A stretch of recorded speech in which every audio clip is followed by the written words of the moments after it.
Hi, I'm Karyn Buxman, nurse, neurohumorist, and the founder of the Humor Lab. I'm also the author of What's So Funny About Nursing and several other nursing books. And with me today are my fellow Nightingales.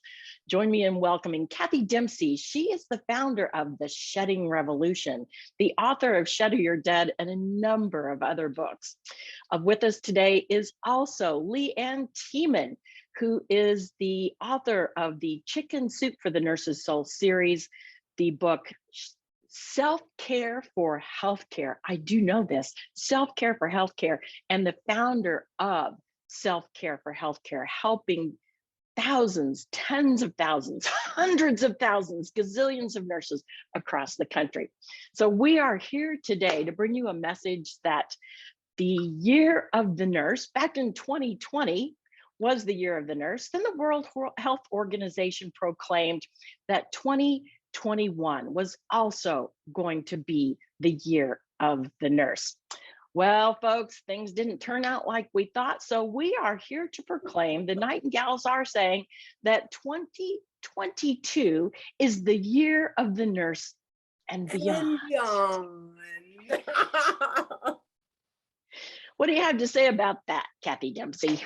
Well, when I think about, change, and I call it shedding, it's really a two-part process. It's letting go of the old, all those things that no longer serve us or our profession. And the second part is just taking on the new, all the new things that have come upon us.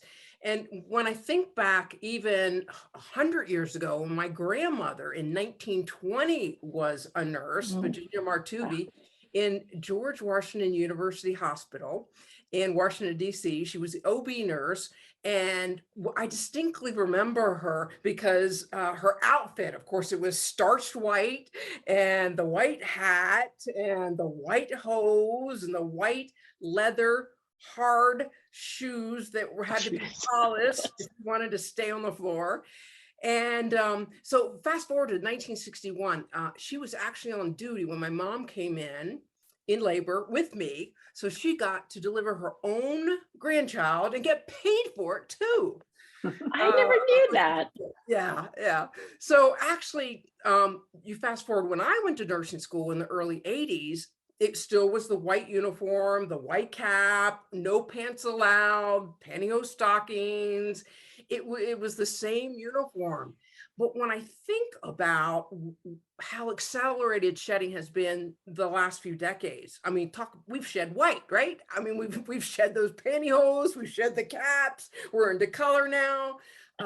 All the changes, the things we've embraced, new policies and procedures and medication and equipment and medical records, shed that paper.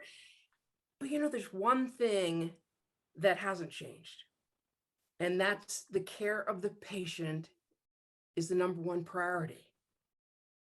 And I just wanted to thank all of you for everything that you have done, especially this last couple of years during this pandemic, to love and care for your patients who oftentimes their own loved ones couldn't even come in to see them, and the extra effort of holding their hand and being with them when they were sometimes alone. So I just want to honor you. Thank you from the bottom of my heart for everything that you have done. You're amazing. That's awesome. How about you, LeAnn? Well, I think it's never been harder to work in healthcare. We NightinGALS have talked about that a lot, and honoring Florence and her beginning of our profession and all.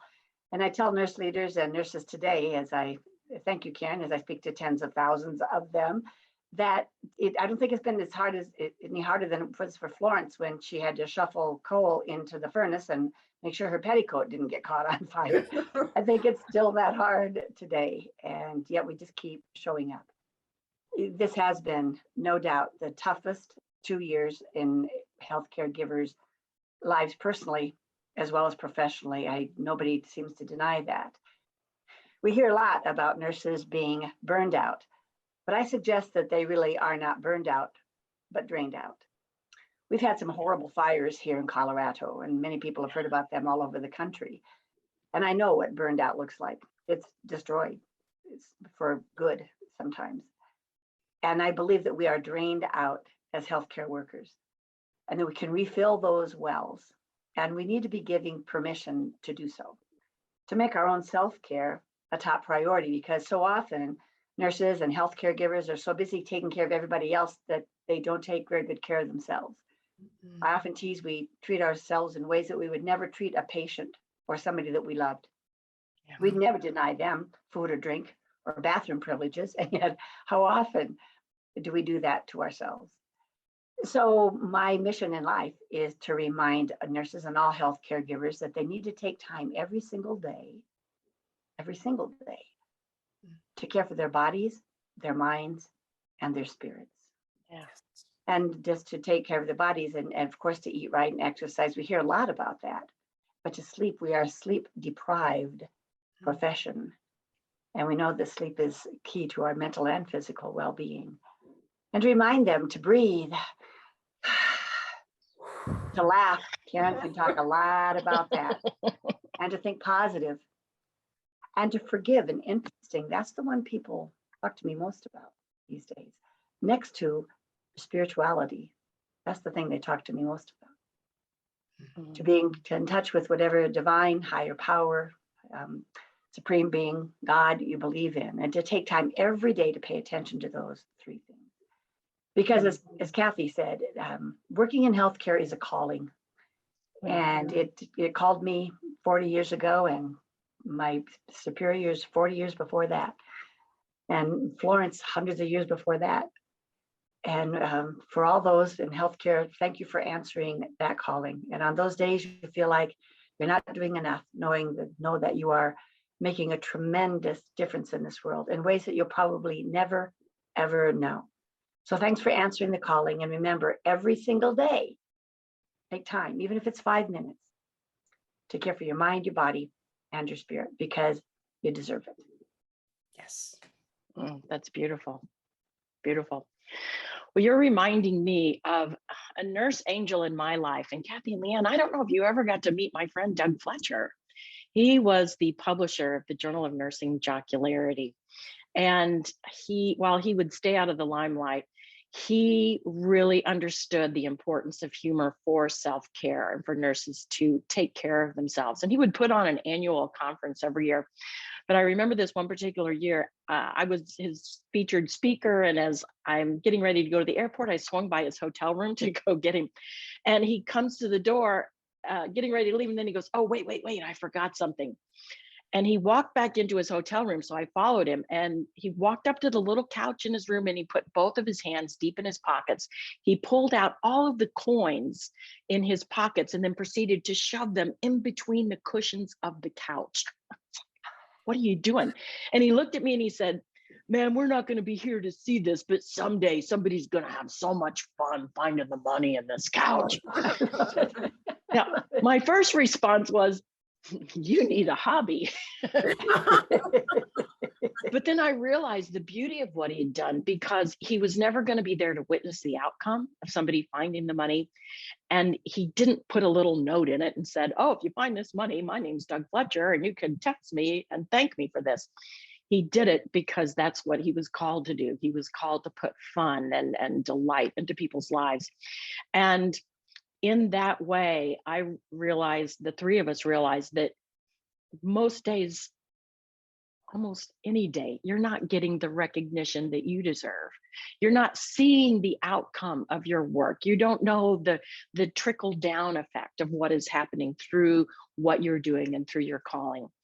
But I would encourage you to recognize yourself and to recognize at least one of your colleagues. Send them a funny meme, send them a funny joke, a funny quote, just text them a text of gratitude. I call it gratitext, and let them know that you appreciate them, because there's not a lot of people who are standing in the sidelines just waiting to rush in and give us the appreciation that we deserve, to give you the appreciation that you deserve.